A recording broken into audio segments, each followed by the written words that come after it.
सर्वेभ्यो नमो नमः। सभी को नमस्ते। आज हम कठोपनिषद की शुरुआत कर रहे हैं। उपनिषदों में कठोपनिषद एक विशेष स्थान रखती है। उसके दो कारण हैं। पहला कि इसका आरंभ बहुत आकर्षक ढंग से होता है, एक कथा के माध्यम से होता है। और कथा में वो केवल साहित्य नहीं है, केवल रूपक नहीं है, केवल नाटक नहीं है, बल्कि बहुत कुछ संकेत भी है। तो कथा उपनिषद के उपदेश को रोकती नहीं है। कथा जैसा कि हम कहते हैं वो उतनी नहीं है उपनिषद में, उसमें केवल संकेत है। हम अपने अनुमान से उसको बढ़ाते हैं। लेकिन फिर भी उपनिषद जैसे गूढ़ ज्ञान को सरल बनाने में इसका बहुत योगदान है। और दूसरी बात कि इसमें संसार और अध्यात्म के समन्वय की बात है। ईशोपनिषद में भी आपने पढ़ा था अविद्या और विद्या दोनों के बारे में। कुछ उसी तरह के भाव इस उपनिषद में भी व्यक्त किए गए हैं कि संसार भी महत्वपूर्ण है। हमारा शरीर, हमारा स्वास्थ्य, हमारा घर परिवार, हमारी आजीविका, इन पर भी ध्यान देना है, लेकिन इन्हीं तक सीमित नहीं रह जाना है। अगर इन्हीं तक सीमित रहेंगे तो उपनिषद को आपत्ति है। फिर उपनिषद कहती है कि मानव जन्म जिस चीज के लिए हुआ था वो लक्ष्य आप नहीं पहचान पाए, उसको नहीं साध पाए। तो इसलिए संसार के साथ साथ ऐहिक उन्नति के साथ साथ ऐश्वर्य के साथ साथ पारमार्थिक उन्नति भी होनी चाहिए, आध्यात्मिक उन्नति भी होनी चाहिए। और जो मानव के जीवन का लक्ष्य है या प्राणी मात्र के जीवन का लक्ष्य है, उसकी ओर भी कुछ प्रगति होनी चाहिए। सभी उपनिषदें कहीं ना कहीं वेदों से प्रभावित हैं। कठोपनिषद के बारे में भी कहा जाता है कि यह कृष्ण यजुर्वेद से निकली है। और कोई भी उपनिषद किसी व्यक्ति की रचना नहीं है, यह भी हमें जानना जरूरी है कि सभी उपनिषदें ऋषि मुनियों के बीच अध्यात्म के विषय में, दर्शन के बारे में जो चर्चाएं होती थी, उनके सार को जनता तक, जो जिज्ञासु लोग हैं, उन तक सरल भाषा में पहुंचाने का उपाय है। तो इस दृष्टि से ये जो उपनिषद है कृष्ण यजुर्वेद से संबंधित है। और ऐसा भी कहा जाता है कि जो कठ संहिता थी उसके आचार्य भी कठ थे और इसके आचार्य भी कठ हैं। तो ऐसा हो सकता है, ऐसी संभावना है कि ये जो धर्म चर्चाएं या अध्यात्म चर्चाएं होती थी, ये किसी विख्यात ऋषि के नेतृत्व में होती रही हो और फिर बाद में उन्हीं के नाम पर इस उपनिषद का नामकरण भी कर दिया गया। उपनिषद का विस्तार काफी है।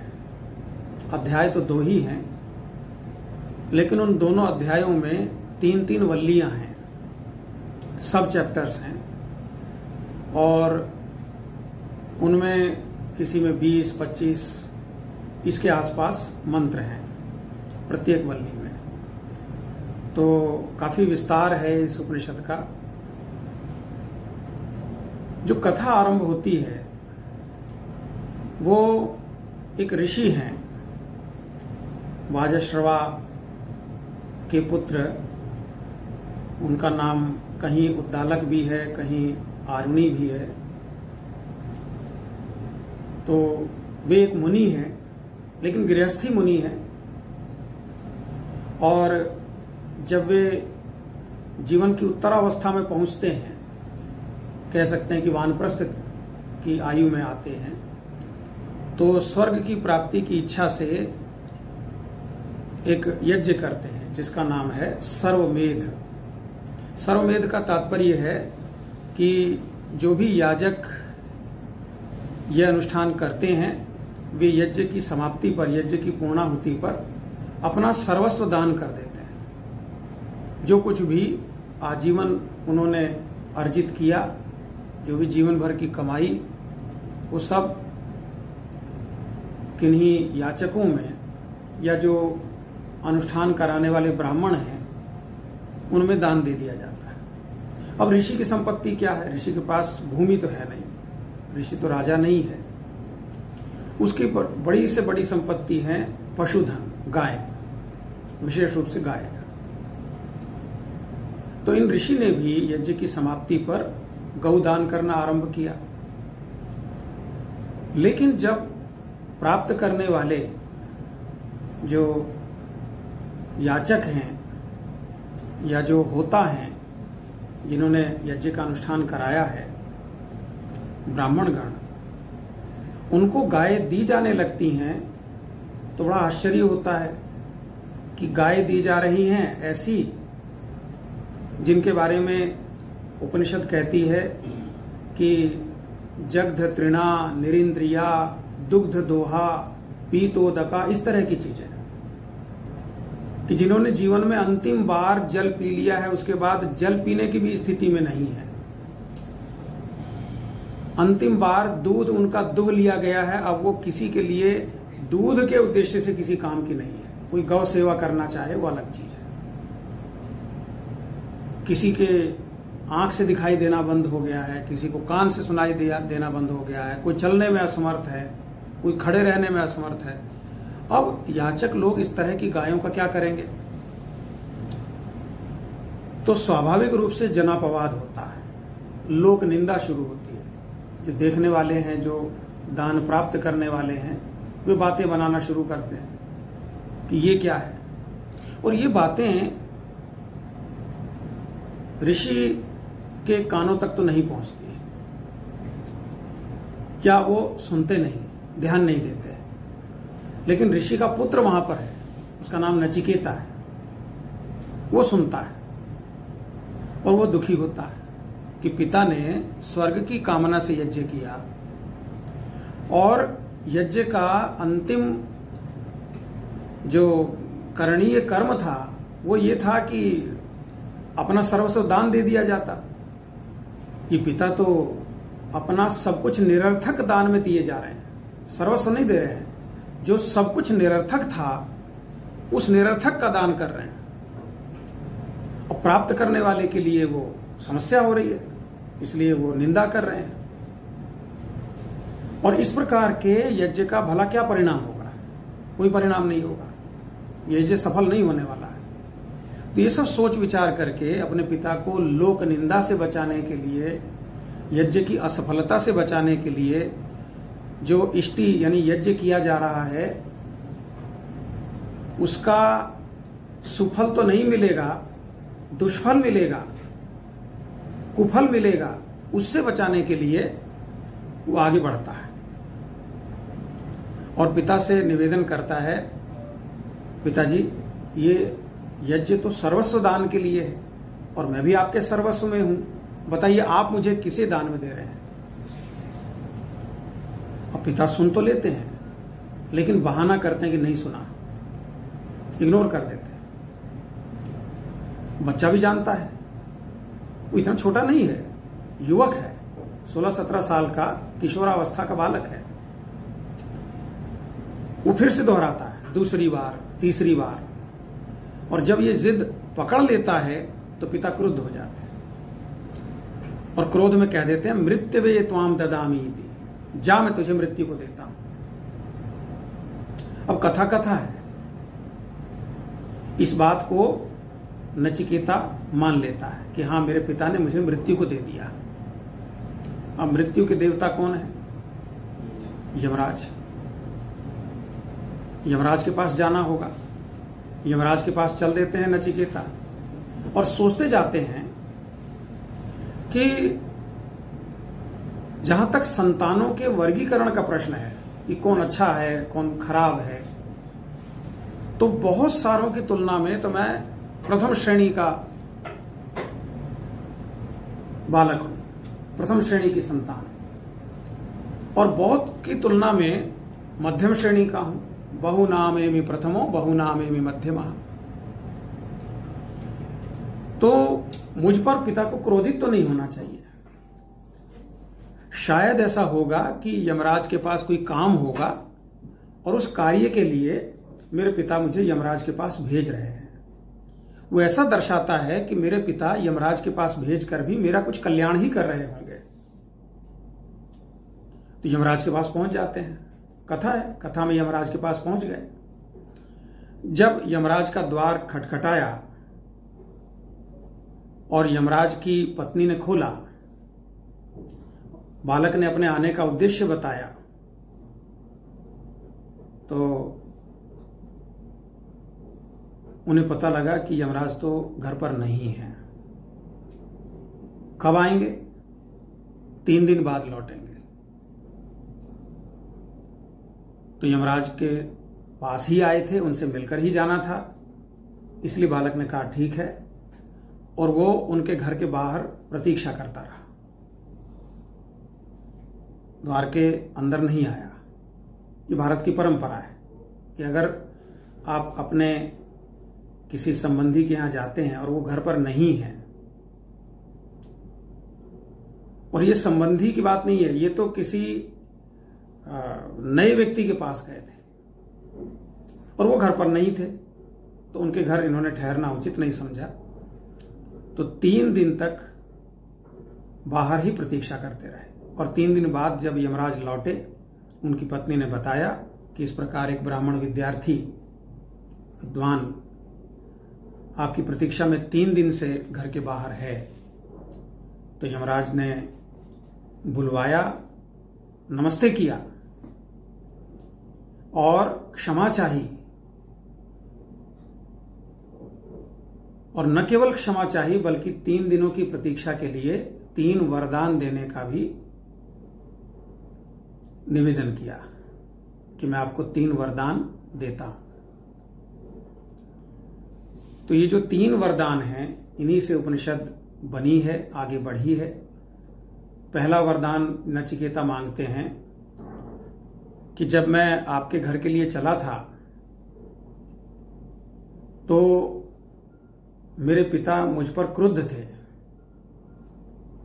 मेरी इच्छा है कि जब मैं आपके पास से लौटूं तो उनका क्रोध समाप्त हो जाए, वे मुझे पहचान लें, मुझसे प्रेम से बात करें।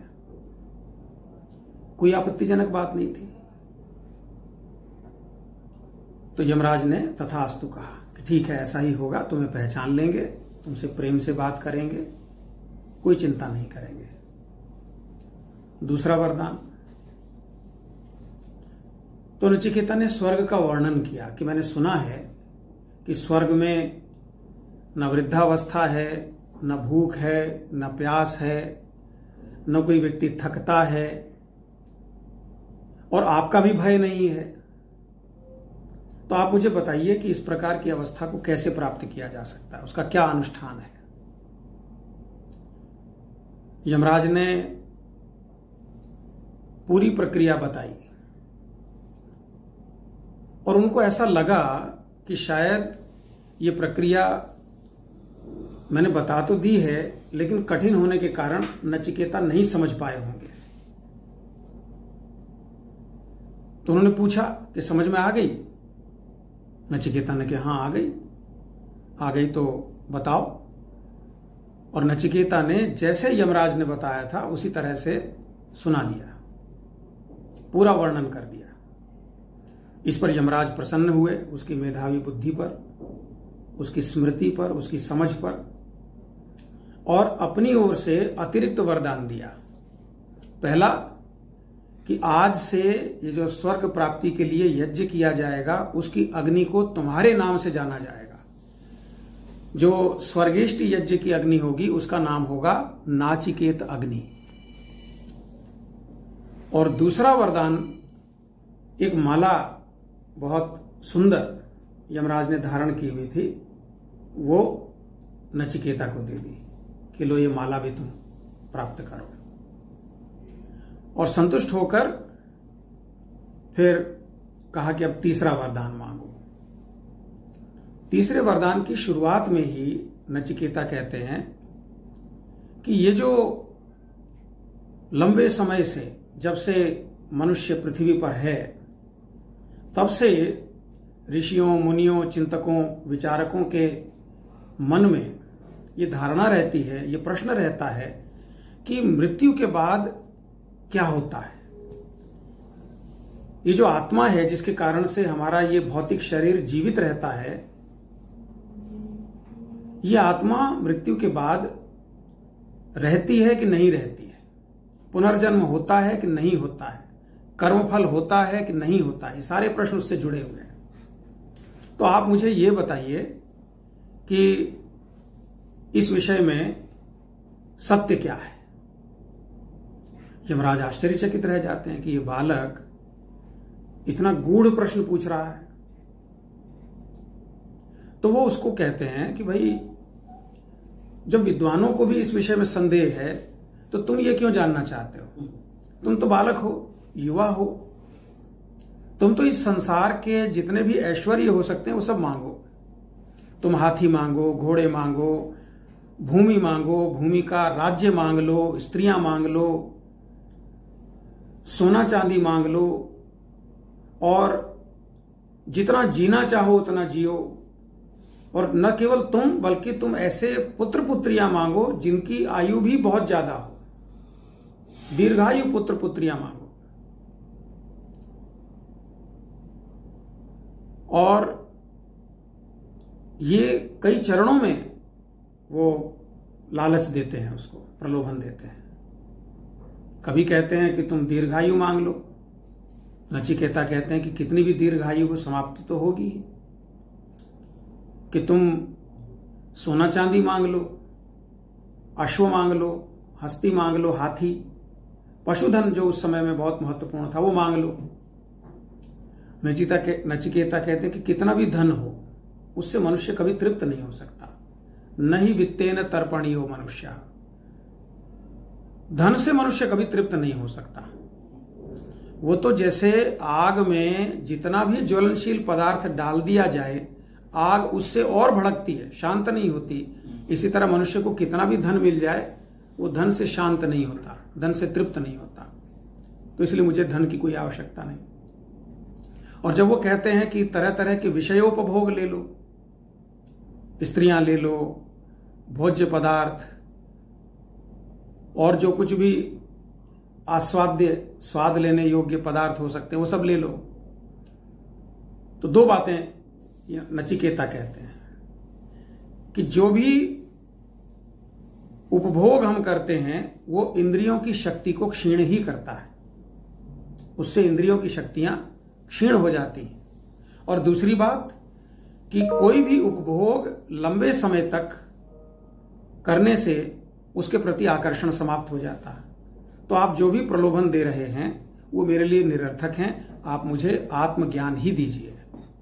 और इसके बाद जब नचिकेता की इस प्रतिज्ञा से, इस दृढ़ व्रत से यमराज संतुष्ट हो जाते हैं, तो फिर वे आत्मज्ञान का उपदेश देते हैं, और वह पूरी कठोपनिषद में है। हमने कठोपनिषद की पूरी कथा जान ली है। अब इसका स्वाध्याय आरंभ करते हैं। सबसे पहले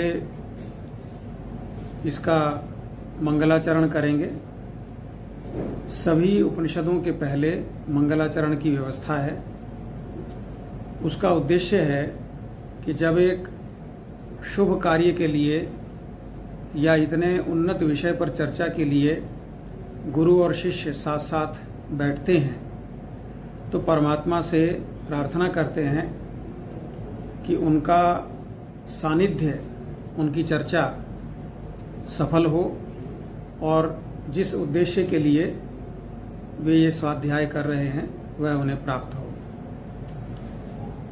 कठोपनिषद का मंगलाचरण विशेष रूप से प्रसिद्ध है, और वो अन्य अवसरों पर भी पाठ किया जाता है। उसका कारण है कि इसमें केवल अध्ययन के सफलता के लिए प्रार्थना नहीं की गई, बल्कि व्यावहारिक रूप से भी अध्ययन अध्यापन में जो समस्याएं आ सकती हैं, जो बाधाएं आ सकती हैं, उनके निवारण के लिए भी प्रार्थना की गई है। तो ये मंगलाचरण हम पाठ कर रहे हैं, आप साथ साथ पाठ करें। ओम सहनावतु सहनौ भुनक्तु सह वीर्यं करवावहै तेजस्विनावधीतमस्तु मा विद्विषावहै। ओम शांति शांति शांति। सह नौ अवतु, सह अर्थात साथ साथ, नौ हम दोनों की, अवतु रक्षा करें। प्रार्थना परमात्मा से है कि हे परमात्मन, आप हम दोनों की साथ साथ रक्षा करें।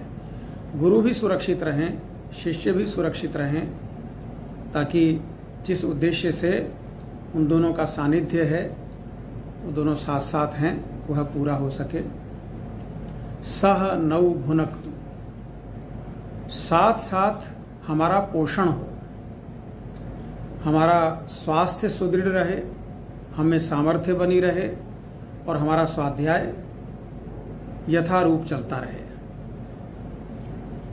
सह वीर्यं करवावहै, वीर्य का अर्थ यहां सामर्थ्य से है। ज्ञान को प्राप्त करना दुर्बल लोगों का काम नहीं है, क्षमता का कार्य है, सक्षम व्यक्ति होने चाहिए। तो हमें शारीरिक और बौद्धिक बल प्रदान करें, जिससे हम इस महत् विषय को आत्मसात कर सकें। तेजस्विनावधीतमस्तु, नौ अवधीतम तेजस्वी अस्तु। जो ज्ञान हम प्राप्त करें वो हमारे तेज को बढ़ाए।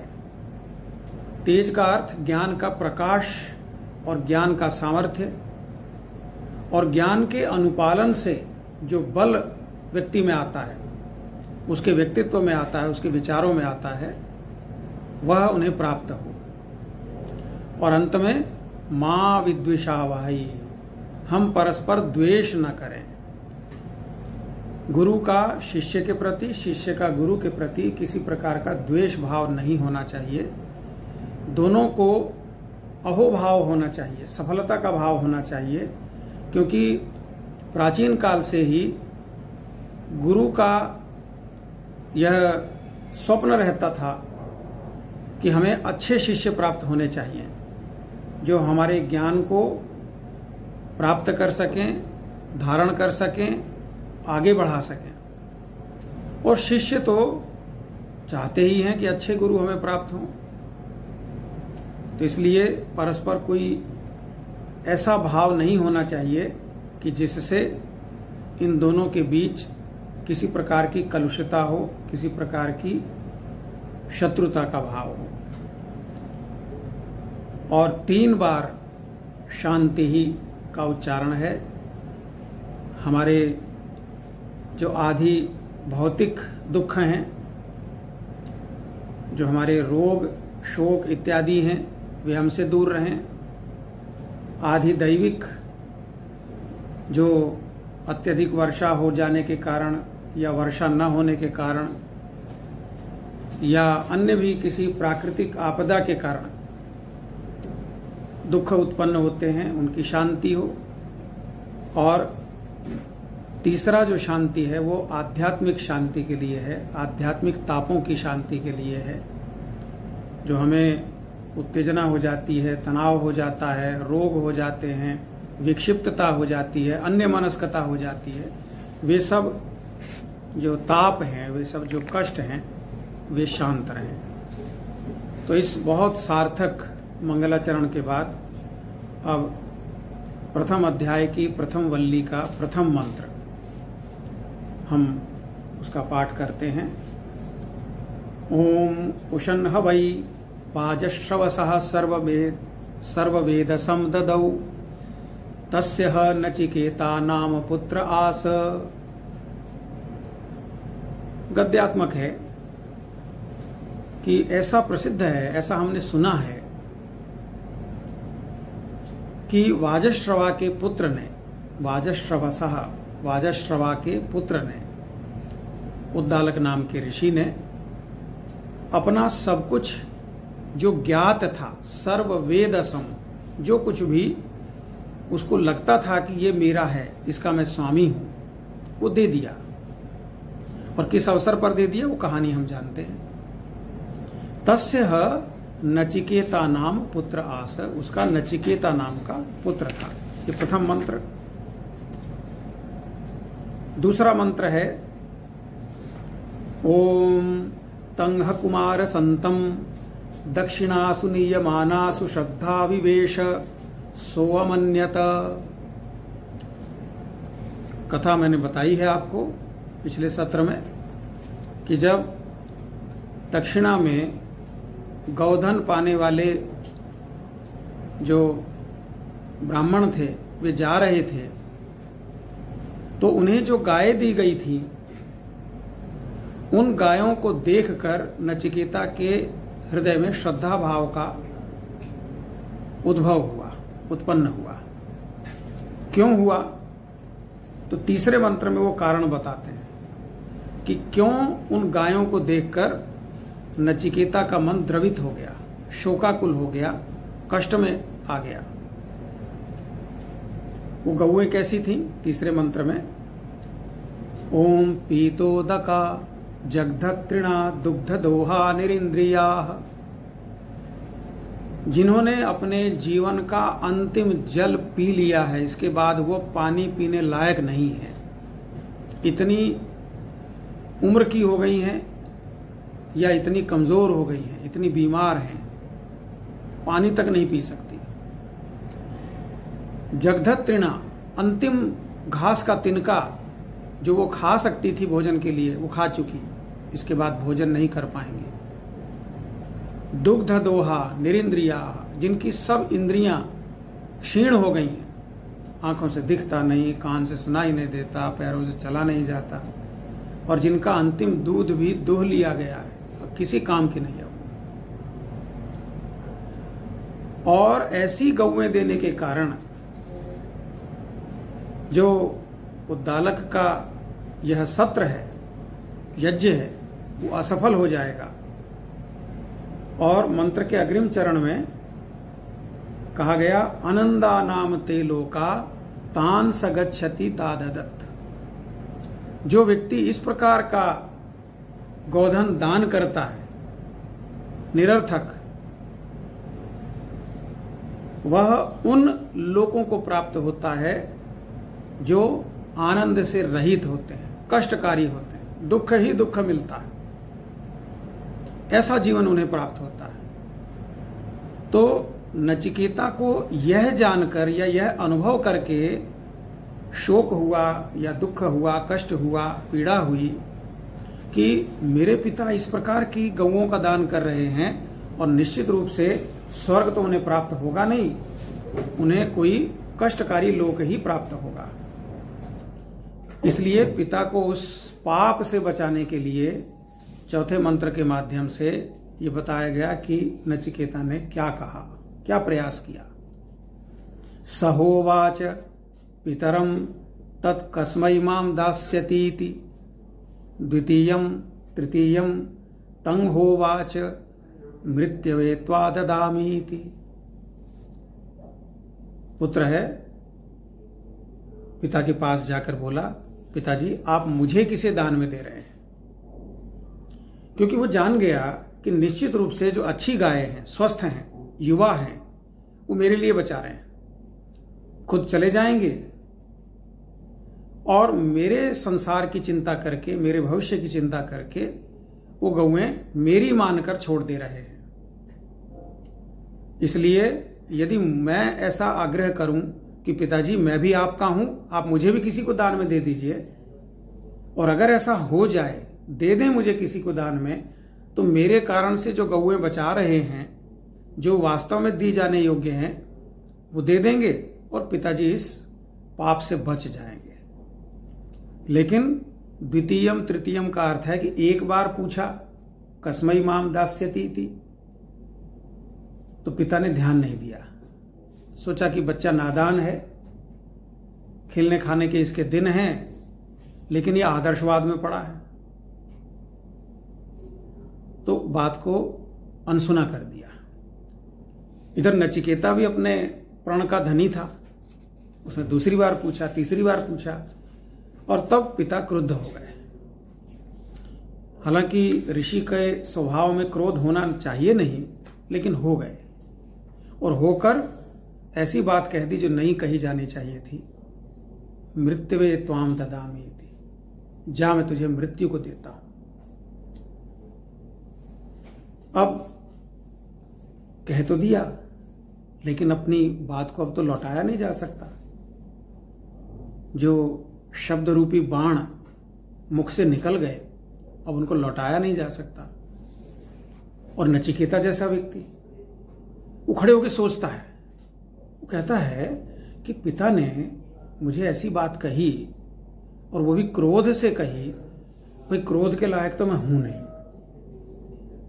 क्योंकि अपना मूल्यांकन वो कर सकता था, और 5वें मंत्र के माध्यम से वो मूल्यांकन यहां प्रस्तुत किया गया है। बहु नामेमि प्रथमो बहु नामेमि मध्यमा, कि अगर पुत्रों के गुण, कर्म, स्वभाव, शील इत्यादि के आधार पर उनका कोई मूल्यांकन होता हो, तो बहुत सारे पुत्रों में तो मैं प्रथम श्रेणी का पुत्र हूं। मैं तो बहुत आज्ञाकारी हूं और पिता के भाव को समझकर उसके अनुसार कार्य करने वाला हूं। और यदि कोई ऐसा विषय हो भी कि मैं प्रथम श्रेणी में ना आ पाऊं, तो मध्यम श्रेणी तक हूं, अधम नहीं हूं। सेकंड क्लास तो मेरी है ही। तो इसलिए ये जो पिता ने मुझे कहा है थोड़ा खिन्न होकर के कि मैं तुम्हें मृत्यु को देता हूं, तो जरूर कोई ऐसा कार्य होगा जिसके लिए मुझे यमराज के पास भेजना चाहते हैं। किंग्स्विद यमस्य कर्तव्यम यन मयाद्य करिष्यति। तो कौन सा ऐसा यमराज का कार्य हो सकता है जो मेरे माध्यम से मेरे पिता कराना चाहते हैं, या मुझे कौन सा ऐसा ज्ञान देना चाहते हैं, अनुभव देना चाहते हैं, जिसके लिए वे यमराज के पास मुझे भेज रहे हैं। और फिर एक और युक्ति से अपने को वे संतुष्ट करते हैं, वो इस 6ठे मंत्र में व्यक्त की गई है।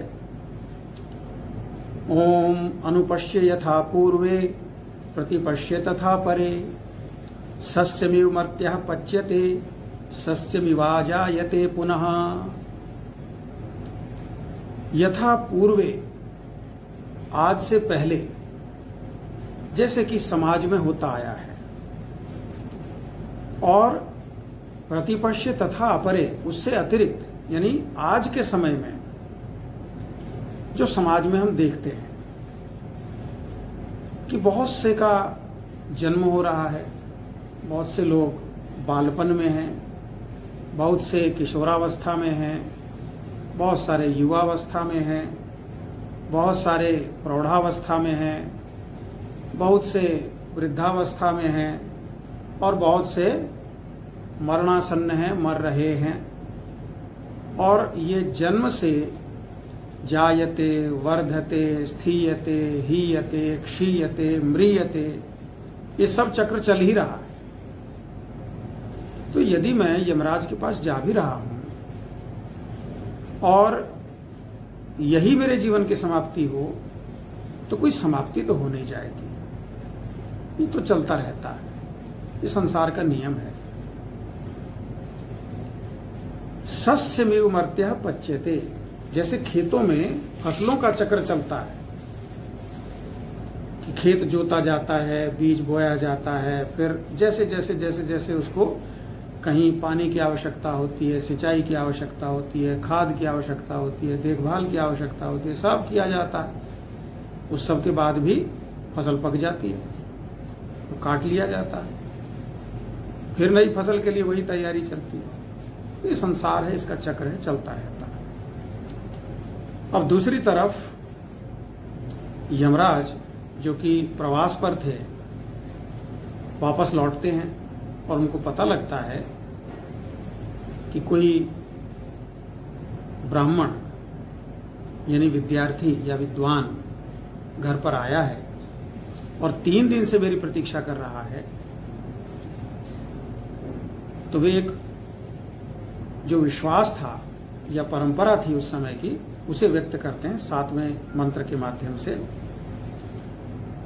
ओम वैश्वानरः प्रविशत्यतिथिर्ब्राह्मणो गृहान, कि यदि कोई विद्वान घर पर आता है तो वो साक्षात अग्नि के समान होता है,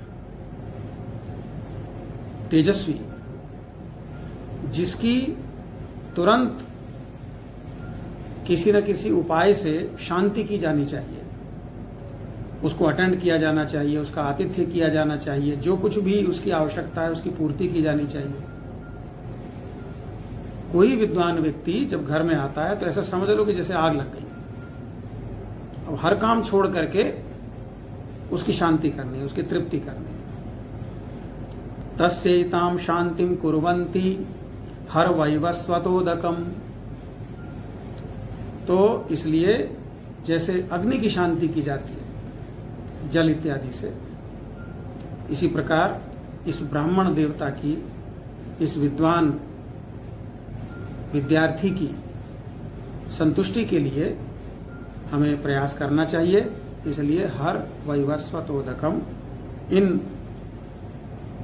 के लिए जल ले आइए। यदि किसी घर में अतिथि का सम्मान नहीं होता है, उसका क्या परिणाम होता है? मैंने बताया था कि ये जो उपनिषद है ये केवल अध्यात्म का ज्ञान नहीं देती, ये हमारे जो संस्कार हैं, हमारी सभ्यता है, संस्कृति है, परंपराएं हैं, उनकी तरफ भी संकेत करती है। तो 8वें मंत्र में यमराज कहते हैं, ओम आशा प्रतीक्षे संगतम सुनृताम च इष्टापूर्ते पुत्र पशूंश्च सर्वान् एतद् वृंक्ते पुरुषस्याल्पमेधसो यस्यानश्नन् वसति ब्राह्मणो गृहे यस्य गृहे ब्राह्मणः अनश्नन् वसति। यदि किसी के घर में, और यहां पर एक और विशेषण बताया गया, किसके घर में? अल्पमेधसो, नादान, निर्बुद्धि, अल्पबुद्धि, नासमझ, वही हो सकता है ऐसा। उसकी आशा प्रतीक्षे, आशा किस चीज की होती है? जो हमने कोई बीज बोया है उसका पौधा निकलेगा, वृक्ष बनेगा, फल लगेंगे, ये आशा है। और अनायास जो कुछ प्राप्त होता है या हो सकता है, अनायास जो कुछ भी प्राप्त हो सकता है उसके लिए फिर प्रतीक्षा की जाती है कि बैठे रहो, कुछ ना कुछ तो होगा, कोई ना कोई आएगा, कोई कृपा करेगा। ये दोनों समाप्त हो जाते हैं। और ये दोनों नहीं, संगतम सुनृताम च, जो पुत्र हैं और जो संयोग से प्राप्त होने वाले फल हैं, जैसे जब हमारे परिवार के लोग एक साथ रहते हैं तो एक दूसरे के भाग्य से भी कुछ कुछ प्राप्तव्य हमें मिलते रहते हैं। कोई किसी के भाग्य से, कोई किसी के भाग्य से, वो सबको मिलता रहता है, वो संगत का प्रसाद है। और इष्टापूर्ते, इष्ट क्या होता है? आप कोई अनुष्ठान करते हैं कुछ प्राप्ति के लिए, उसका फल मिलता है। तरह तरह के जो अनुष्ठान हैं, पंच महायज्ञ हैं, और भी बहुत प्रकार की इष्टियां होती हैं, यानी कामना से किए जाने वाले यज्ञ, वो इष्टि कहलाती है। उसका जो फल है वो नष्ट हो जाता है। और आपूर्त कर्म का अर्थ है जब कोई परोपकार के लिए कोई कुआं बनवा देता है, कोई मंदिर बनवा देता है, कोई धर्मशाला बनवा देता है, कोई पेड़ लगवा देता है, तो जन उपकार के लिए जो भी कार्य किए जाते हैं उनका जो फल होता है वो भी समाप्त हो जाता है। पुत्र पशुश्च सर्वान, पुत्र पशुधन सब नष्ट हो जाता है। तो कितना बड़ा अपकार होता है ऐसे व्यक्ति का जो अपने घर में आए हुए योग्य अतिथि का, विद्वान अतिथि का सत्कार नहीं करता। तो ये हमारी परंपरा के विषय में बताया। और इस परंपरा के कारण यमराज का कुछ अहित न हो, इसलिए यमराज क्या कहते हैं, वे कहते हैं तिस्रो रात्रिर्यदवासीत् गृहे में अनश्नन् ब्रह्मन् अतिथिर् नमस्यः नमस्तेस्तु ब्रह्मन् स्वस्ति में अस्तु तस्मात् प्रतित्रीन् वरान वृणीष्व। हे ब्रह्मन, हे ब्राह्मण, हे विद्वान, हे विद्यार्थी, क्योंकि ब्राह्मण का अर्थ ब्राह्मण केवल नहीं है, ब्रह्म ज्ञान के लिए भी है, प्रकाश के लिए भी है, तेज के लिए भी है, ऊर्जा के लिए भी है। इन सब से जो युक्त है वही ब्राह्मण है, उसी का यहां तात्पर्य है। केवल जो जन्म का ब्राह्मण है, सरनेम जिसका ब्राह्मण लगा है, उससे यहां कोई तात्पर्य नहीं। नमस्ते अस्तु, मैं आपको नमस्ते करता हूं, आपके आगे नमन करता हूं। मैं स्वस्ति अस्तु, मेरा कल्याण हो। और आप वो अतिथि हैं जो अनशनन, बिना भोजन के 3 दिन से मेरी प्रतीक्षा कर रहे हैं, इसलिए उन 3 दिनों के प्रायश्चित्त के रूप में मैं आपको 3 वरदान प्रदान करता हूं। तिस्रो रात्रि यत अवासीत में गृहे, जो आप 3 दिन तक मेरे घर रहे, अनशनन ब्रह्मन अतिथिर नमस्यः, नमस्कार करने योग्य हे विद्वान अतिथि, आपको मैं नमस्ते करता हूं, मेरा कल्याण हो। और ये जो 3 दिन की प्रतीक्षा आपने की है, इसके एवज में, इसके प्रतिदान में मैं आपको 3 वरदान देता हूं। बड़ी अच्छी बात है। तो अब तो नचिकेता को संतुष्ट हो जाना चाहिए कि शायद मेरे पिता ने मुझे यमराज के पास इसीलिए भेजा था कि यमराज से तो सब कांपते हैं, सब डरते हैं, भयभीत होते हैं। जब यमराज दिखाई दे जाता है तो व्यक्ति का प्राणांत हो जाता है। और तो यमराज से कोई भेंट नहीं होती ना जीवन में, वो अंतिम वेला में ही होती है। और उसमें भी कोई उसका सामना कर पाता है, जिसने मृत्यु को जाना है, वो शांति से उनकी गोद में जाता है। बाकी तो सब भयभीत, कांपते हुए, डरते हुए, बेहोश हुए, चीखते चिल्लाते जाते हैं।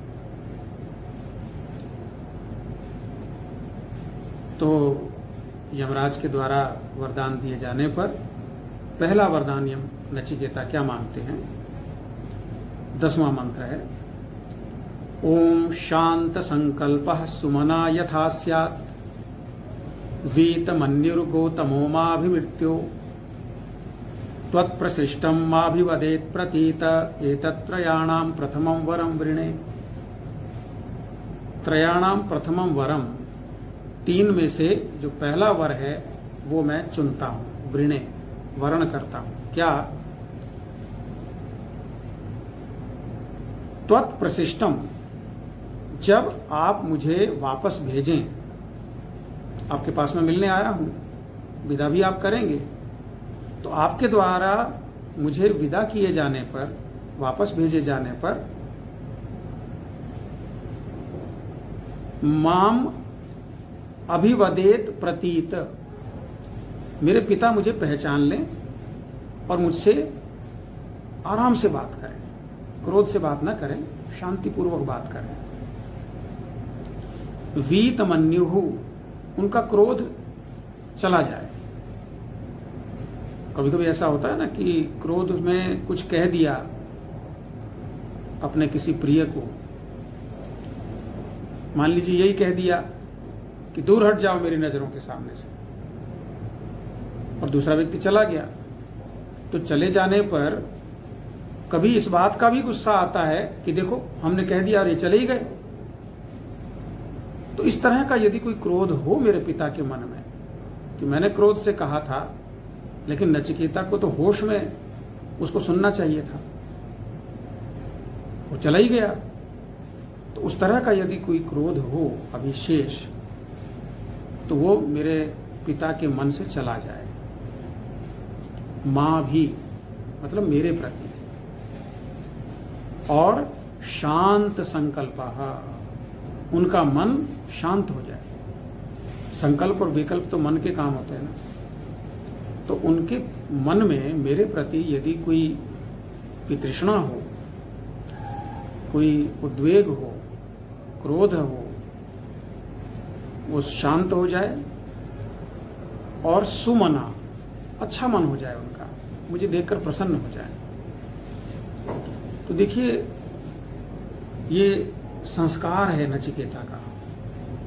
पिता ने जो कुछ भी कहा, लेकिन जब वरदान मांगने की बारी आई तो सबसे पहला वरदान उन्हीं की शांति मांगा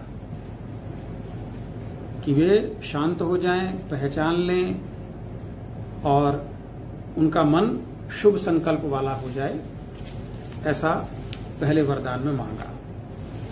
और उस वरदान के प्रतिदान में यमराज क्या कहते हैं, ये 11वां मंत्र है। ओम यथा पुरस्ताद भविता प्रतीत औद्दालकी आरुणिर्मत प्रशिष्टः सुखं रात्रि शयितावीत मन्यु त्वां ददृशिवान मृत्यु मुखात् प्रमुक्तम। त्वां ददृशिवान मृत्यु मुखात् प्रमुक्तम, मृत्यु के मुख से वापस लौटे हुए तुम्हें देखकर, औद्दालकी ही, वह उद्दालक का पुत्र आरुणि, अरुण का पुत्र आरुणि यानी तुम्हारे पिता,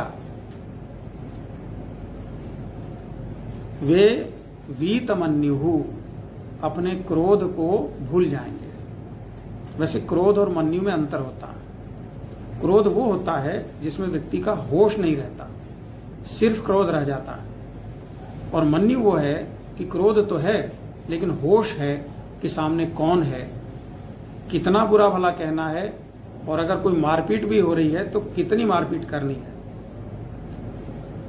शिक्षक या माता पिता बच्चों को डांटते भी हैं, लेकिन ऐसा ना डांट दें कि ज्यादा ही सीमा से पार हो जाए। और अगर पिटाई भी कर रहे हैं तो कहीं गलत स्थान पर न लग जाए, कहीं आंख में लग जाए, कान पर लग जाए, या कोई ऐसा परमानेंट नुकसान हो जाए, स्थायी कोई समस्या उसमें हो जाए। तो यथा पुरस्ताद भविता प्रतीत, जैसे पहले आपसे वह आपके पिता प्रेम करते थे, उसी प्रकार मेरे पास से आपके वापस लौटने पर भी वे आपको पहचानेंगे और प्रेम से आपके साथ बात करेंगे, और सुखम रात्रि ही शयिता, हर तरह की चिंता समाप्त हो जाएगी और वे शांतिपूर्वक शयन करेंगे। तो ये प्रथम वरदान है जिसमें भारत की परंपरा के बारे में भी और जो यमराज की चिंता है उसके बारे में भी, जो नचिकेता के मन में पिता के प्रति भाव हैं, इन सब के विषय में प्रथम वरदान के संदर्भ में बताया गया। अब दूसरे वरदान के रूप में नचिकेता क्या चाहते हैं उसके विषय में जानते हैं। 12वां मंत्र है, ओम स्वर्गे लोके न भयं किंच नास्ति न तत्र त्वं न चरया विभेति उभे तीर्त्वा अशनया पिपासे शोकातिगो मोदते स्वर्गलोके। ये स्वर्गलोक का लक्षण बताया नचिकेता ने। सामान्य लक्षण है कि वहां कोई भय नहीं है, न वहां आप हैं, आप यानी यमराज, न जरया विभेति, न वृद्धावस्था आती है, अशनया पिपासे उभे तीर्थवा, यानी भूख और प्यास दोनों से मनुष्य पार हो जाता है। शोकातिगः, शोक भी कोई नहीं होता, किसी से बिछड़ने का, कुछ खो जाने का कोई अवसर ही नहीं आता है। और मनुष्य स्वर्ग लोके मोदते, आनंद में ही रहता है। सब प्रकार का सुख मिलता है, दुख किसी प्रकार का नहीं मिलता है, तो बस आनंदित रहता है। तो इसलिए 13वें मंत्र में नचिकेता स्वर्ग कैसे प्राप्त होता है ये वरदान मांगते हैं। ओम सत्वमग्निम स्वर्गमध्येश मृत्यो प्रब्रूहि त्वं श्रद्धानाय मह्यम स्वर्गालोका अमृतत्वं भजन्त एतद्वितीयेन वृणे वरेण। द्वितीयेन वरेण एतद् वृणे, दूसरे वरदान के द्वारा मैं यह चुनाव करता हूं कि आप मह्यम श्रद्धानाय, मुझ श्रद्धालु को प्रब्रूहि बताएं। क्या बताएं? वो जो स्वर्गलोक है जहां पर अमृतत्वम भजंत, अमृत तत्व का सेवन करते हुए देवता लोग निवास करते हैं। और देवता कोई अलग प्रकार के जीव हों वो नहीं, जो भी देवत्व को प्राप्त हो गया वो देवता है। और देवत्व क्या है?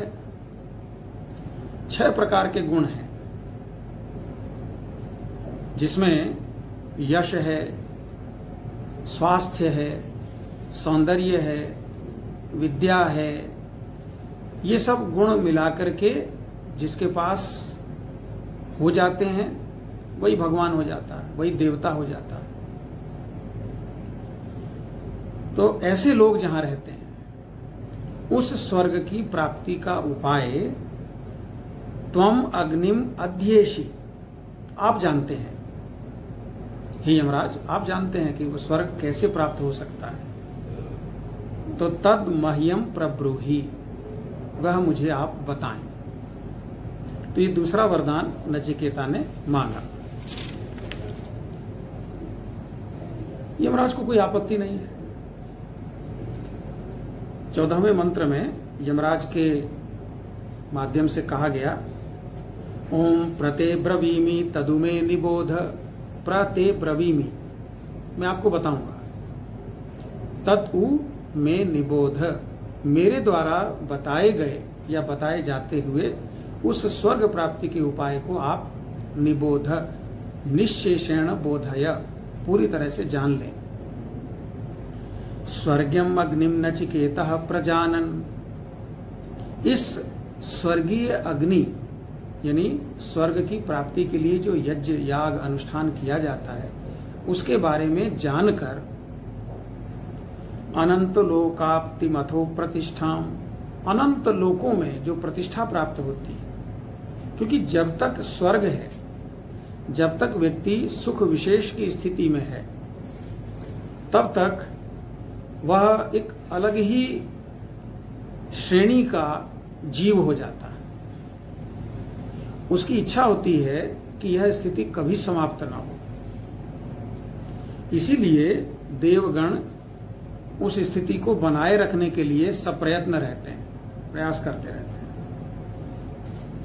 विद्धित्वमेतम निहितम गुहायाम, यद्यपि नचिकेता ये इशारा जरूर करते हैं, एतत् गुहायाम निहितम विद्धि।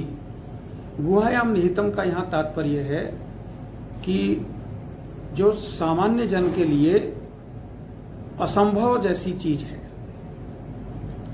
बहुत विद्वानों के लिए भी, बहुत चिंतकों के लिए भी जो रहस्यमय है, बहुत छिपा हुआ ज्ञान है, सब लोग नहीं जानते हैं, ऐसे ज्ञान को तू मुझसे प्राप्त कर और उस लोक की प्राप्ति करो। तो 14वें मंत्र में स्वीकृति आ गई। अब 15वें मंत्र के द्वारा ये संकेत करते हैं यमराज, या ये उपनिषद संकेत करती है कि यमराज ने नचिकेता को वो उपाय बता दिया। अब क्या उपाय बताया इसके बारे में उपनिषद मौन है, यहां नहीं बताया गया, क्योंकि उपनिषद का ये उद्देश्य नहीं है कि वह स्वर्गेष्टि यज्ञ का विधान करे। यहां तो केवल संकेत मात्र से ये कहा गया। 15वां मंत्र है, ओम लोकादिमग्निम तमुवाच तस्मै या इष्टका यावतीर्वा यथावा सचापि तत्प्रत्यवदत् यथोक्तम अथास्य मृत्यु पुनरेवाह तुष्टः। ये मंत्र है 15वां। लोकादिम, उस अग्नि, उस स्वर्गीय अग्नि, स्वर्गीय विधान की साधना के लिए जो स्थान उपयुक्त है उसके विषय में, और या इष्टका यावतीवा यथावा, जो भी साधन सामग्री है वो कितनी चाहिए और उसका विधान कैसे करना है और किस प्रकार मंत्रों का पाठ करना है, पूरे अनुष्ठान की विधि यमराज ने नचिकेता को बता दी। ये संकेत है। सचापि तत्प्रत्यवदत् यथोक्तम। अब यहां एक और संकेत है कि वह जब विधि बता दी गई तो यमराज को संदेह था कि यह विधि तो बहुत जटिल है और ये बालक है, पता नहीं समझ पाया होगा कि नहीं समझ पाया होगा। तो अपने संतोष के लिए कि मेरे द्वारा बताई गई ये विधि निरर्थक नहीं हुई, यमराज पूछते हैं नचिकेता को, क्या आप समझ गए ये विधि? नचिकेता ने कहा, हां समझ लिया। कि अच्छा, क्या आप मुझे बता सकते हैं? नचिकेता ने यथारूप को सुना दी। यथास्य मृत्यु पुनरेवाह तुष्टः। और जब नचिकेता के द्वारा वर्णन किए गए स्वर्ग काम यज्ञ की विधि को सुनकर यमराज संतुष्ट हुए तो उनको भी लगा कि हां, मैंने पात्र को ज्ञान दिया है। क्योंकि ये चिंता शिक्षकों में, विद्वानों में, गुरुओं में बहुत पुरानी है कि हमारे जो शिष्य हैं वे सत शिष्य हों, जो हम ज्ञान देना चाहते हैं वे उसे ग्रहण करने में सक्षम हो। इसलिए शिष्यों की बड़ी बड़ी परीक्षाएं ली जाती थी। प्राचीन समय में गुरुकुलों में प्रवेश के लिए परीक्षाएं होती थी, एक से एक कठिन परीक्षा होती थी, ये सुनिश्चित करने के लिए कि हमारा जो शिष्य है वो सत शिष्य है या नहीं, वो हमारा जो ज्ञान है उसका सदुपयोग करेगा, कहीं दुरुपयोग करके विद्या को नष्ट तो नहीं कर देगा। तो यमराज संतुष्ट हो गए और कहा 16वें मंत्र के माध्यम से, ओम तम अब्रवीत प्रियमाणो महात्मा वरम तवेहाद्य ददामि भूयः तवैव नाम्ना भवितायम अग्निः श्रृंकाम चे माम अनेक रूपाम गृहाण। अतिरिक्त वरदान दिए। क्या कहा? तम अब्रवीत प्रियमाणो महात्मा। यह महात्मा है यमराज के लिए। ये महात्मा यमराज ने प्रियमाण नचिकेता के प्रत्युत्तर से प्रसन्न होकर उसे कहा कि तव इह भूयः वरम ददामि, मैं तुम्हें अतिरिक्त वर प्रदान करता हूं। उस वरदान के दो पक्ष हैं। अतिरिक्त वरदान दो हिस्सों में है। पहला, तवैव नामना भवितायम अग्नि। अयम अग्नि ही, ये जो स्वर्ग काम यज्ञ की अग्नि है, ये तवैव नामना भविता, आज से तुम्हारे ही नाम से जानी जाएगी। इसका नाम अब स्वर्गेष्टि अग्नि नहीं होगा, इसका होगा नाचिकेत अग्नि, ये नाम। और दूसरा हिस्सा वरदान का, अतिरिक्त वरदान का, श्रृंकाम चेमाम अनेक रूपाम गृहाण। ये जो अनेक रूपों वाली माला है, श्रृंखला माला, एतदपि गृहाण, ये भी आप लें, स्वीकार करें। तो जैसे पहले राजा प्रसन्न होते थे तो अपनी कोई माला, अपना कोई कंगन या कोई बाजूबंद या सोने की मोहरें ये पुरस्कार स्वरूप दे दिया करते थे, तो यमराज ने भी ऐसा किया, अतिरिक्त वरदान की प्राप्ति हो गई। और फिर नचिकेता को और संतुष्ट करने के लिए यमराज जो स्वर्गिष्ठ यज्ञ है वो कौन कर सकता है, पात्र कौन है उसका, इसके विषय में बताते हैं। ओम त्रिनाचिकेतस्त्रिभिरेत्य संधिम त्रिकर्म कृत तरति जन्म मृत्यु।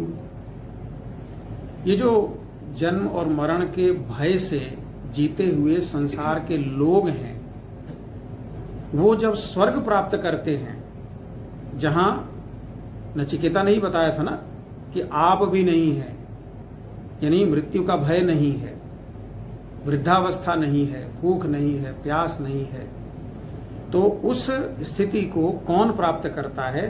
त्रिनाचिकेतस, जो इस स्वर्ग काम इष्टि का यानी यज्ञ का 3 बार अनुष्ठान कर लेता है।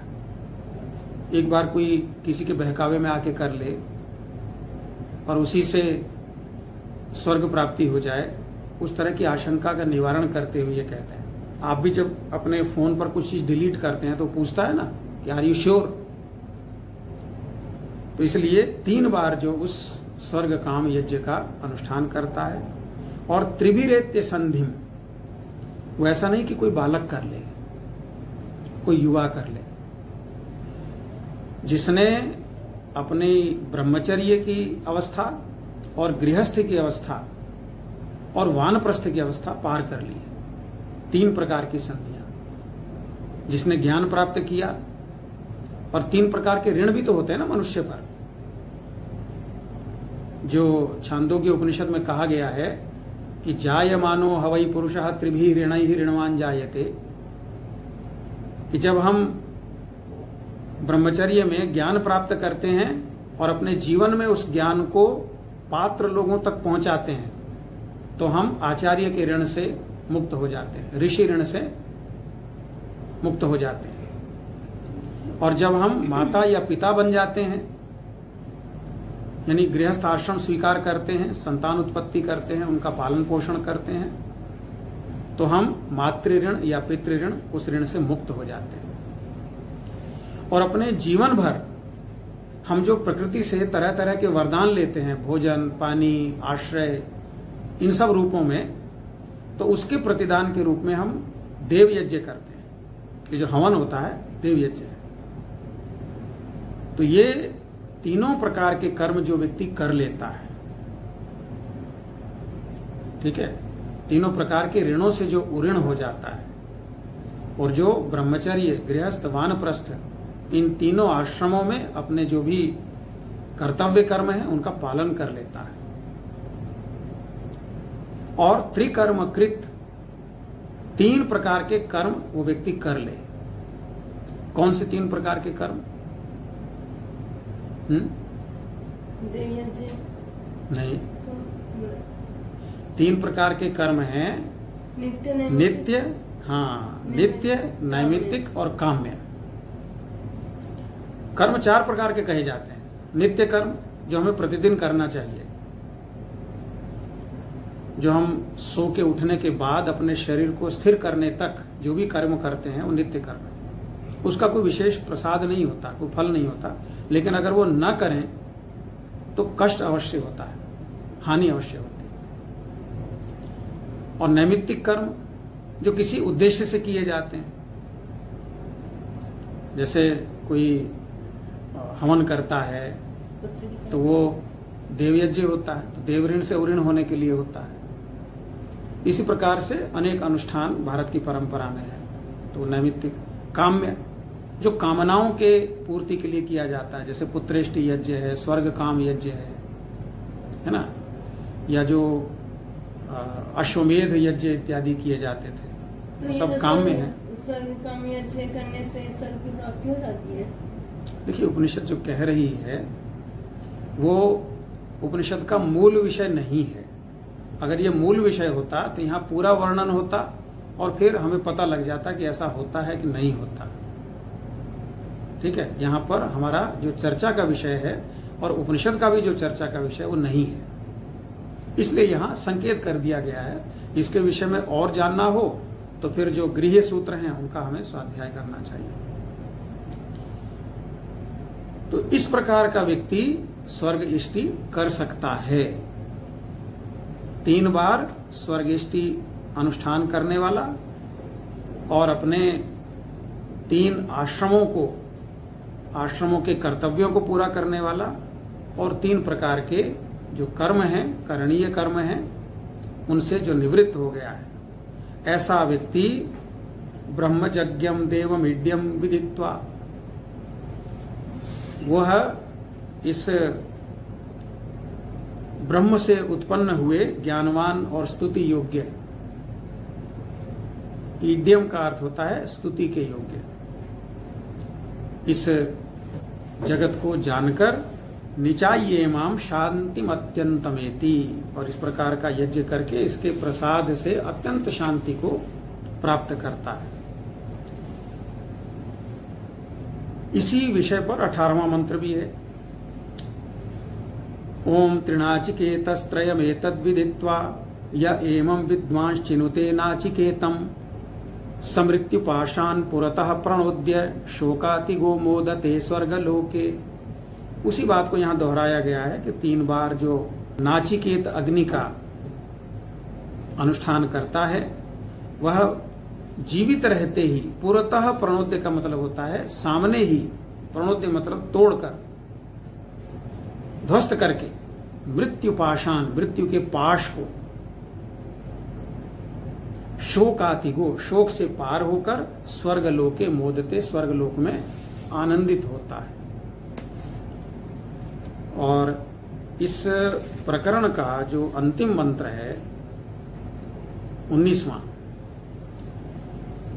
ओम एष ते अग्निर्नचिकेतः स्वर्ग्यो यमवृणीथा द्वितीयेन वरेण एतमग्निं तवैव प्रवक्ष्यन्ति जनास तृतीयं वरम नचिकेतो वृणीष्व।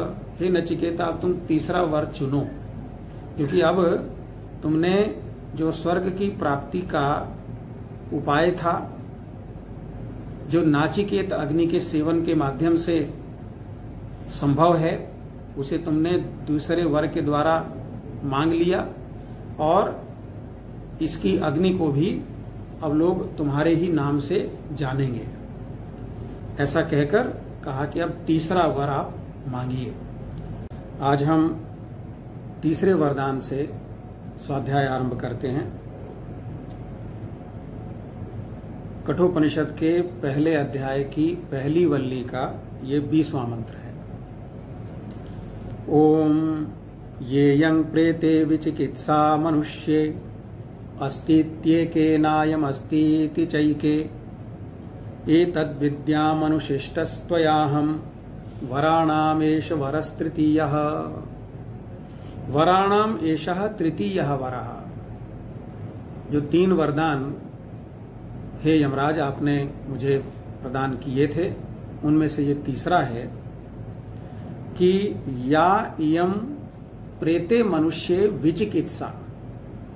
ये जो प्रेते अर्थात प्रेत हो गए मनुष्य के विषय में, विचिकित्सा यानी भ्रम होता है। प्रेत हो गए का क्या अर्थ है? मर गए। भूत और प्रेत ये 2 स्थितियां होती हैं सभी की। भूत तब है जब वह विद्यमान है, जीवित है। भवन्ति इति भूतानि। और इतः गतः अथवा प्रैतः वो प्रेत हो जाता है, जो यहां से चला गया, जिसका शरीर मात्र रह गया, आत्मा प्रस्थान कर गई। तो ऐसे मनुष्य के बारे में ये जो संदेह होता है, अस्तित्व के एक वर्ग कहता है, एक पक्ष कहता है कि आत्मा विद्यमान रहती है, शरीर के साथ नष्ट नहीं होती, और दूसरा वर्ग कहता है न अयम अस्ति, कि आत्मा नहीं रहती। मृत्यु के साथ मनुष्य का पूरा ही अवसान हो जाता है,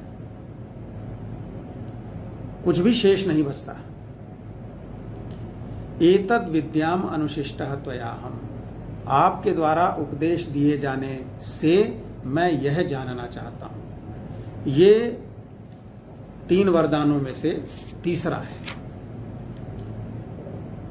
अब पहले वरदान में पिता की संतुष्टि मांगने वाले और दूसरे में स्वर्ग की प्राप्ति की क्या विधि है वह जानने वाले नचिकेता से यमराज को शायद ऐसा आभास नहीं था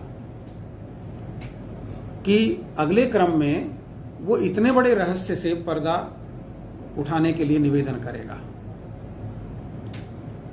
इसलिए यमराज कहते हैं 21वें मंत्र के माध्यम से, ओम देवैरत्रापि विचिकित्सितं पुरा नहि सुज्ञेयम् अणुरेश धर्मः अन्यं वरं नचिकेतो वृणीष्व मामोपरोत्सी रतिमाश्रिजैनम। हे नचिकेता, इस वरदान के लिए आप मुझ पर दबाव न डालें और अन्यम वरम वृणीष्व, कोई दूसरा वर मांग लें। क्यों मांग लें? क्या समस्या है यमराज को? कि देवैरपि विचिकित्सितं पुरा, पहले से, जब से सृष्टि है, जब से मनुष्य ने अध्यात्म के विषय में जिज्ञासा आरंभ की है, चिंतन किया है, तो सबसे बड़ा प्रश्न यही रहा है कि क्या मृत्यु के बाद व्यक्ति का अस्तित्व रहता है कि नहीं रहता है। क्योंकि इसी मौलिक प्रश्न से यह तय होता है कि कर्म का फल मिलता है कि नहीं मिलता है, ये पुनर्जन्म होता है कि नहीं होता है। और भारतीय संस्कृति, भारतीय दर्शन, अध्यात्म, वो इसी बिंदु पर अन्य सभी मतों से, पंथों से, संप्रदायों से अलग है कि यहां पर पराजीवन के विषय में भी चिंतन है और एक विश्वास है। नहीं सुज्ञेयम् अणुरेश धर्मः, तुम तो पूरी बात पूछते हो कि आत्मा मरणोपरांत रहती है कि नहीं रहती है। आत्मा के ही विषय में लोगों को पता नहीं है, विद्वानों को पता नहीं है। आत्मा का क्या स्वरूप है, आत्मा के क्या गुण धर्म हैं, लोग ये भी नहीं जानते हैं। और तुम मरने के बाद का पूछ रहे हो, ये मत पूछो। लेकिन नचिकेता जिस प्रकार का दृढ़व्रती बालक है, उसके पास अपने तर्क हैं और इसी तर्क से उसको बल मिलता है। ऐसा लगता है कि एक व्यक्ति के रूप में भी नचिकेता बहुत उन्नत जीव है, उन्नत आत्मा है, महान आत्मा, महात्मा। इसलिए 22वें मंत्र के माध्यम से नचिकेता कहते हैं, ओम देवैरत्रापि विचिकित्सितं किल त्वंच मृत्यो यन्न सुज्ञेयमात्थ वक्ता चास्य त्वाद्रिगण्यो न लभ्यो नान्यो वरस्तुल्य एतस्य कश्चित्। हे यमराज, किल यानी निश्चित रूप से मैं मानता हूं कि देवगण भी, विद्वान, ऋषि, कवि इस विषय में संदेह युक्त रहे हैं, निश्चित है। लेकिन यह भी सत्य है कि तुम्हारे जैसा इस विषय का कोई वक्ता अन्य नहीं हो सकता, जो मृत्यु के इस पार भी है और उस पार भी है, वो जानता है। और क्योंकि तुम जैसा कोई ज्ञाता नहीं है, इसलिए तुम जैसा कोई वक्ता भी नहीं मिलेगा। वक्ता च अस्य त्वादृक् अन्यः न लभ्यः, तुम्हारे जैसा इस विषय का वक्ता भी कोई नहीं मिल सकता। और इसलिए न अन्यः वरः तुल्यः एतस्य कश्चित्। कश्चिद अन्यः वरः एतस्य तुल्यः न अस्ति। इसके बराबर और कोई वरदान नहीं हो सकता। मैं तो यही वर चाहता हूं। अब जब प्रारंभिक जो उपालंब था, बहाना, तर्क, वो नचिकेता पर काम नहीं आया, तो यमराज अन्य उपाय से नचिकेता को कोई दूसरा वर मांगने के लिए प्रेरित करते हैं। वे जानते हैं कि नचिकेता अभी किशोरावस्था का बालक है, युवावस्था की दहलीज पर है, इसलिए उसके लिए संसार भी बहुत मायने रखता है। संसार के आकर्षण, जो इंद्रियों के सुख हैं, जो मन के सुख हैं, जो बुद्धि के सुख हैं, जो ऐश्वर्य है, यश है, प्रभाव है, वो इस अवस्था के लोगों को आकर्षित करते ही हैं। इसलिए 23वें मंत्र के माध्यम से यमराज कहते हैं, ओम शतायुषः पुत्र पौत्रान् विरणीष्व, बहून् पशून् हस्ति हिरण्यमश्वान्, भूमेर्महदायतनं वृणीष्व, स्वयं च जीव शरदो यावदिच्छसि। हे नचिकेता, इस संसार में सभी के जीवन की कोई सीमा है, लेकिन मैं तुम्हें अनंत जीवन का वरदान दे सकता हूं। जब तक चाहो तब तक जियो, और न केवल स्वयं जियो, क्योंकि नचिकेता जैसा बुद्धिमान व्यक्ति ये कह सकता था कि मैं तो अनंत काल का जीवन ले लूंगा, लेकिन उस अनंत काल के जीवन में अपने ही पुत्रों को, पौत्रों को मरघट जाते हुए देखूंगा। ये तो मेरे लिए कोई सुखकर स्थिति नहीं होगी। इसलिए नचिकेता, तुम अपने पुत्र और पौत्रों को भी अनंत जीवन वाला मांग सकते हो। और यही नहीं, भूमेर महदायतनम, बहुत बड़ी भूमि, तुम राजा हो जाओ, सम्राट हो जाओ, छत्रपति हो जाओ,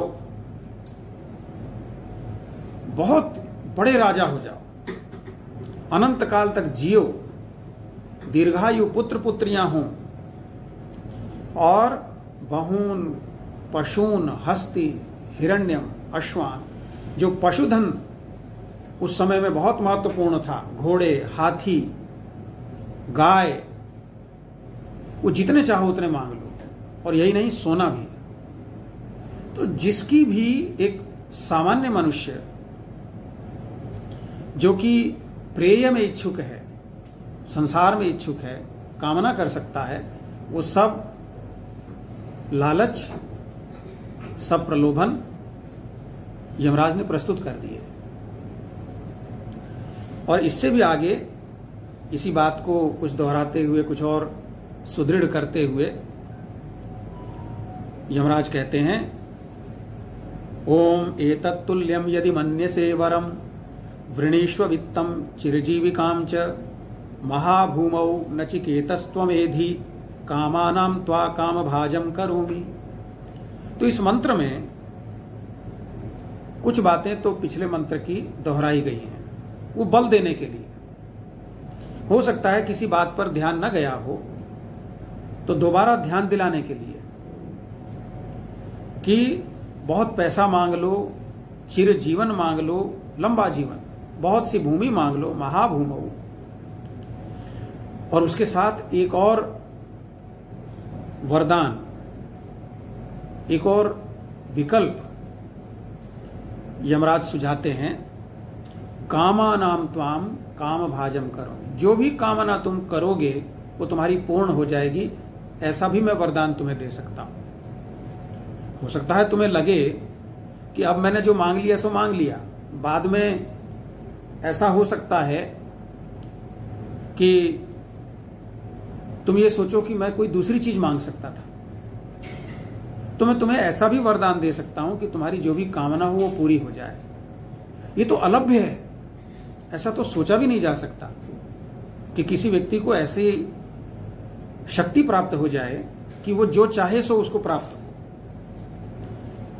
और ऐसी दुर्लभ शक्ति भी, सामर्थ्य भी यमराज नचिकेता को देने के लिए तैयार हैं। और एक और बात 25वें मंत्र के माध्यम से यमराज फिर दोहराते हैं, ओम ये कामा दुर्लभा मर्त्य लोके। इस मृत्यु लोक में कुछ ऐसी चीजें हो सकती हैं कि न भूतो न भविष्यति, न आज तक कभी हुई हो और न आगे होने की कोई संभावना हो, वो भी तुम मांग सकते हो। सर्वान कामांश छंदतः प्रार्थयस्व। निस्संदेह, बिना किसी झिझक के वो सब तुम मांग सकते हो जो आज तक किसी को प्राप्त नहीं हुई, ऐसी चीजें भी, वो सब। क्या क्या, उसका कुछ संकेत भी देते हैं। इमा रामा सरथा सतूरिया। ऐसी स्त्रियां जो स्त्रियोचित जो गुण होते हैं, सौंदर्य है, कलाएं हैं, नृत्य गान आदि गुण हैं, वो सब तो हैं जो योद्धा के गुण से भी युक्त हैं, जो अच्छा रथ चलाना जानती हैं, जो अच्छे वाद्य बजाना जानते हैं, जो अच्छे शस्त्रास्त्र संचालन कर सकती हैं। ऐसी स्त्रियां नहीं दृशा लंबनीया मनुष्य ही। मनुष्य जिन स्त्रियों को नहीं पा सकते, स्वर्गीय दैवी, ऐसी स्त्रियां तुम मांग सकते हो। पढ़ा था ना स्वर्ग के संदर्भ में कि स्वर्ग में वृद्धावस्था नहीं होती। तो जो स्त्रियां कभी वृद्ध ना हो, जिनका सौंदर्य कभी समाप्त ना हो, ऐसी स्त्रियां तुम मांग सकते हो। स्वर्गलोक में ही वे संभव हैं और मैं तुम्हें वो मर्त्यलोक में दे सकता हूं। आभिर्मत प्रदत्ता भी परिचारयस्व। मेरे द्वारा उपलब्ध कराई गई ऐसी स्त्रियों से तुम अपनी सेवा करा सकते हो। नचिकेतो मरणम मानुप्राक्षी। लेकिन हे नचिकेता, मरने के बाद क्या होता है ये मत पूछो। तो जितना जितना यमराज बल दे रहे हैं कि मरने के बाद क्या होता है ये मत पूछ, और उसके अतिरिक्त तुम सर्वस्व चाह लो, जो चाहते हो वो मांग लो, तो उससे यमराज का ये विश्वास कि कोई व्यक्ति, विशेष रूप से नचिकेता जैसा बालक, संसार भर के अद्वितीय सुखों से, ऐश्वर्यों से संतुष्ट हो सकता है, वो यहां खंडित होने वाला है।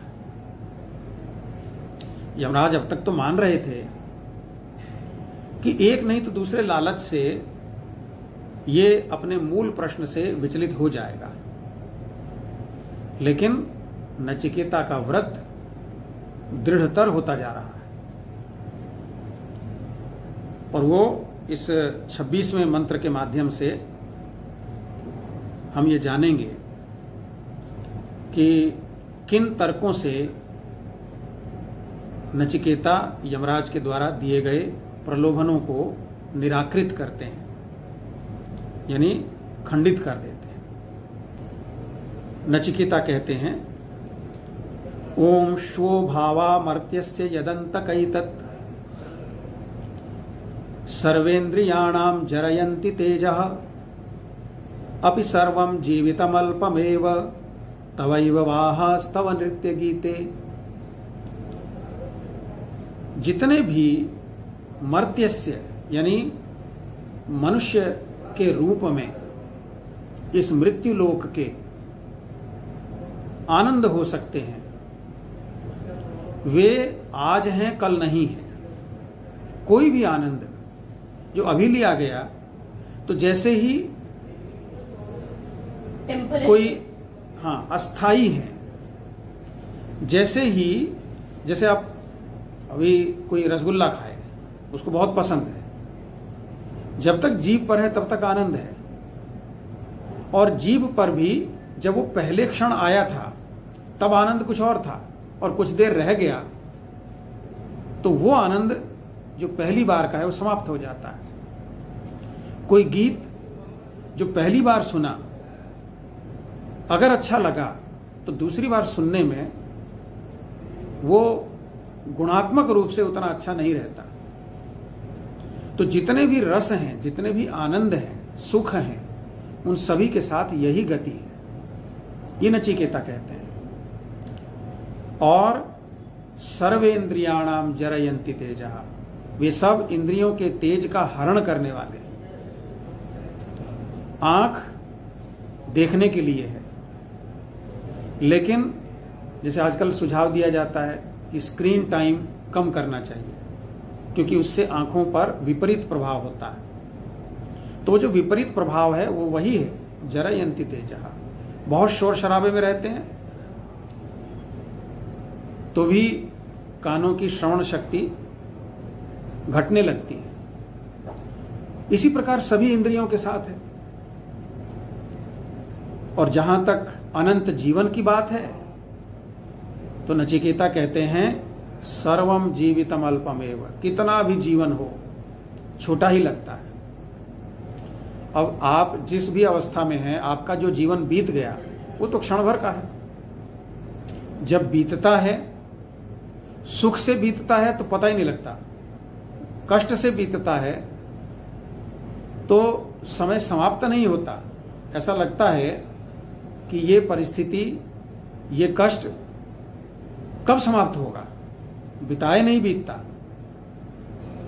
शोक हो, कोई पीड़ा हो, कोई रोग हो, लेकिन जब वो बीत जाता है तो फिर ऐसा ही लगता है कि था, बीत गया। इसलिए नचिकेता कहते हैं तवैव वाहास्तव नृत्य गीते। ये जो आप कह रहे हैं अश्व ले लो, हस्ती ले लो, हाथी ले लो, घोड़े ले लो, और ये जो कह रहे हैं कि नृत्य गीत करने वाली स्त्रियां ले लो, ये सब तुम्हें मुबारक, मुझे नहीं चाहिए।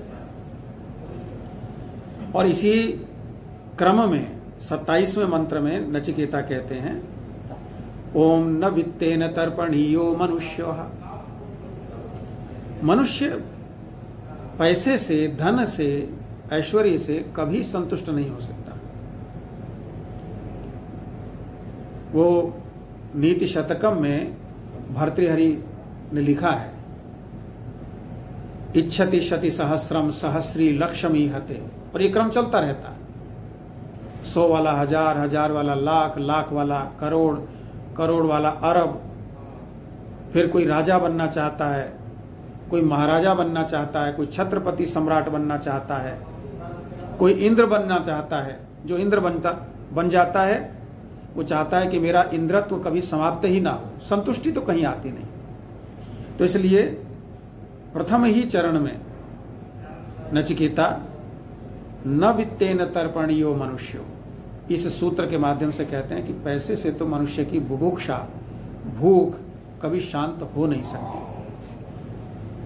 और एक और बात, लप्स्या महे वित्तम अद्राक्ष्म चेत्वा, आपको देख लिया है, ऐसा असंभव कार्य कर लिया है, तो पैसा कमाना हमारे लिए क्या बड़ी चीज है।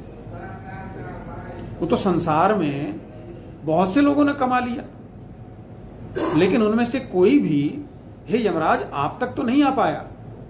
आपको जीवित रहते तो किसी ने देखा नहीं कभी भी, मैंने वो कर लिया, मेरे लिए पैसा कमाना क्या बड़ी चीज है, उसके लिए मैं वरदान क्यों खराब करूं। जीविष्यामो यदि यावदिष्यसि त्वम, जब तक आप शासन में हैं, आपकी कृपा मुझे प्राप्त है, तब तक तो मेरा जीवन चलेगा ही, और उससे अधिक जीवन की मुझे कोई अपेक्षा नहीं है। वरस्तु में वरणीय स एव, इसलिए वरदान तो मुझे वही चाहिए, आत्मज्ञान। एक और बात 28वें मंत्र में उसी बात को आगे बढ़ाते हुए नचिकेता कहते हैं अजीर्यतानाम अमृतानाम उपेत्य जीर्यन्मर्त्यः क्वधस्थः प्रजानन् अभिध्यायन् वर्णरति प्रमोदा नति दीर्घे जीविते को रमेत। जब ये निश्चित है कि जो लोग स्वर्गेष्टि इत्यादि या अपने सत्कर्मों से या आप जैसे जो परम पुरुष हैं दैवीय अस्तित्व वाले लोग हैं, देवजन हैं, उनके वरदान से अगर किसी को स्वर्ग प्राप्त हो ही जाता है और स्वर्ग में रहकर न उसे भूख सताती है, न प्यास सताती है, न वृद्धावस्था सताती है, न मृत्यु होती है, लेकिन स्वर्ग की अवधि तो सीमित है। जितना रिचार्ज उतनी सेवाएं।